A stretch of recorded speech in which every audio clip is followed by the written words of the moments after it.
For the past year, I've been writing a blog. So if you're beginning your own blogging journey, or if you're still just thinking about it, I wanted to share my story. So in this video, I'm going to walk you through my process from the very beginning. And to do that, we need to go back even further, to late 2017. Part 1. Why I wanted to blog. The reason I decided to write a blog in the first place is because a blog had changed my life. I was a high school student preparing to go to college, and like a lot of kids that age, I was extremely anxious about my future. But that's when I discovered the Mr. Money Mustache blog, which introduced me to the financial independence retire early community, or FIRE. This blog played a huge role in my life. It transformed my relationship with money, and it gave me new direction and purpose. I went on to read other blogs as well, but something I really felt was missing was somebody that wrote a blog while they pursued financial freedom.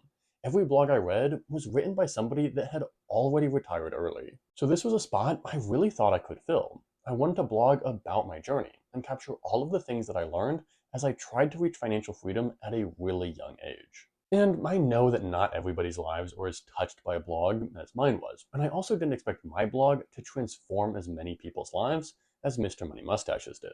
But still, even though I wasn't ready to start a blog immediately, I had decided that eventually I'd have my own. But it wasn't until 4 years later that I actually started to prepare.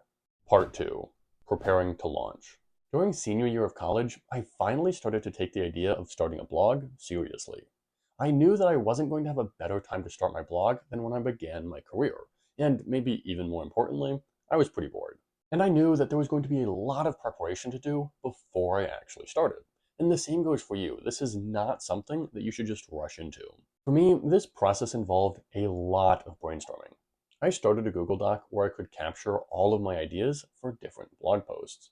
And eventually, I was able to sort these into three big themes. For me, those were earning money, saving money, and investing.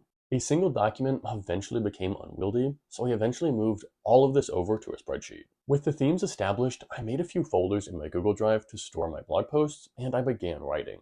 And in hindsight, this is where I should have done a lot more research. My first attempts were not good, so thank goodness I took the time to write drafts rather than rushing right into posting. For the most part, these early attempts were just unstructured rants, typically between 500 and 1,000 words, that I wrote about whatever was on the top of my mind. And they all related to financial freedom in some way or another, but they were still all over the place. But luckily, in my last term of college, I got to spend almost all of my time on an independent project. And I got to spend a lot of that time on that project studying what makes a great website and blog. This taught me some super valuable lessons that helped me write much better blog posts. And there were three big takeaways. First, longer content wins on the internet. The internet is unbelievably competitive in almost any niche you're in, and that's especially true of my niche of personal finance. That means to stand out, you really need content that makes your blog the go-to destination. And a really powerful way to do this is to write long, detailed posts. Of course, you don't just want to write fluff. You don't want to make your blog posts longer than they need to be. But if there's a way to add more valuable information that's related to the topic that you're writing about, you should do it. This also increases the chances that different people will be rooted to your blog post when they're asking different questions. This is really important because those extra sources of traffic make it much more likely that your blog will do well in the search engine. And yes, this is a lot of work, but standing out on the internet is a lot of work. Second, you need to structure your content. What I mean by this is you need to avoid having really long paragraphs and sections. Breaking up your content using lots of breaks and headers makes it way easier to read. These headers are also scanned by the search engine, so this makes a big difference on the algorithm. Every time you write a header, you're basically telling Google that your blog post answers that question. That's powerful. Third, keywords really matter. Think about how you find a website. Typically, you type in a search query to the Google search bar, and more often than not, you're going to click on the very first result. Google does not want to suggest a website that doesn't relate to the search query, so it keeps track of common search terms that appear within your blog post, so it knows how to map your content to the search queries. By optimizing your blog post for these terms, you make it way more likely that your content gets suggested by Google. This is called search engine optimization, and it's unbelievably important. And if you're really serious about blogging, you'll even want to research common search terms and write content that specifically addresses it. The importance of keywords is also why it's so important to have a niche for your content. If you want to build a consistent audience, all of your content needs to relate to one common idea. You can't be everything to everybody. So I was extremely lucky to have learned these three lessons before I started my blog. And by the time I graduated college, I had a few blog posts written and felt ready to launch. Part 3, launching my blog. To actually launch your blog, you really need three things. You need a theme, which is basically the structure of your website. You need a domain name, which is the URL that people go to see your content.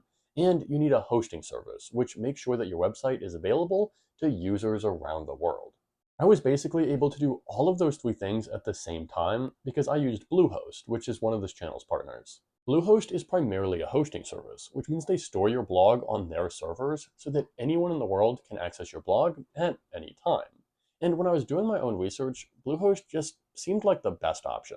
Bluehost was definitely a lot cheaper than a lot of the other competition, but it still provided all of the services that were really important to me. So again, I really recommend Bluehost for beginner bloggers. And on top of the hosting plan that I got through Bluehost, I also got my first domain name for free as a bonus for signing up. Finding a good domain name can be really hard because a lot of the really good names are either already taken or are really expensive. So this was a really nice perk. And Bluehost also comes with WordPress pre-installed.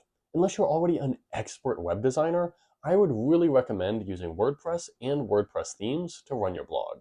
I did look at a few other blogs for inspiration for themes, and I picked one that I thought would work with my content.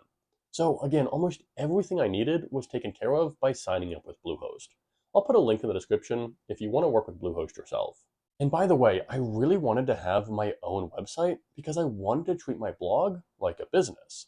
If you have any dreams of making money from your blog, even if that's just Google Ads, I would highly recommend having your own platform. But if you have no interest in any of that and just want to reach a large audience, then you might instead blog on a site like Medium or even LinkedIn. These are big platforms that already have a large audience. Again, you'll have much less control over monetization, but you could reach a larger audience faster. So just want to mention that as an option. Part 4, growing my blog. One of the most important questions you need to ask yourself when you're starting a blog is, what is my capacity? What I mean by this is you need to figure out how much time and effort you can put into a blog post and how frequently you want to release a new post. Posting frequently is a great way to get the attention of search engines, and that will help your blog grow faster.